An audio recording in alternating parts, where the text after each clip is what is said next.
আসসালামু আলাইকুম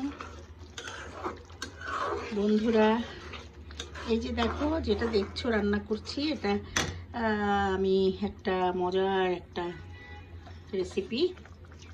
একটা রান্নার রেসিপি। যে রেসিপিটা লিখে তো দেওয়া যাচ্ছে না, মুখে বলি। এটা হচ্ছে গিয়ে ফুলকপির কোরমা। আমার খুব প্রিয় একটা খাবার। এখন তোমাদেরকে ইনবক্সে বা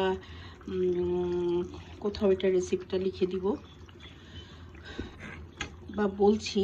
এটাতে দু রকমের দই আছে, মাংসের যত রকমের মশলা, কোরমার মশলা সব আছে, বাদাম টাদাম আছে। তারপরে এটাকে ভালো করে কষিয়ে তারপরে এই যে ফুলকপিটাকে একটু গরম পানি দিয়ে তোমার ভিজিয়ে রেখেছিলাম।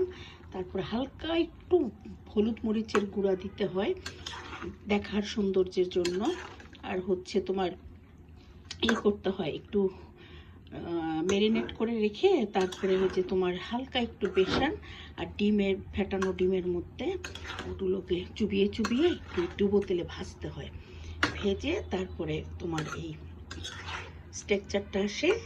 এরপরে এই যেভাবে রান্না করলে মাখো মাখো একটু দই, তোমার দইয়ের একটু টকটক ভাব, আবার মিষ্টি দইয়ের একটু মিষ্টি মিষ্টি ভাব, সব মিলায় এটা একটা অসাধারণ একটা তরকারি হয়। রুটি, পরাটা, পোলাও দিয়ে খেতে পারো, ভাত দিয়েও খাওয়া যায়। ভাতের চেয়ে ভালো লাগে পোলাও, রুটি, পরাটা এগুলো দিয়ে।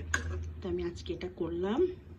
এটা একদম আরেকটু কষার পরে একটু গরম পানি দিয়ে তারপরে তোমার দুই তিনটা বলক উঠলেই নামিয়ে ফেলবো। তো তোমরাও করে খাবে। ফুলকপির এই কোরমাটা খুব মজা। ভালো থেকো, খোদা হাফেজ।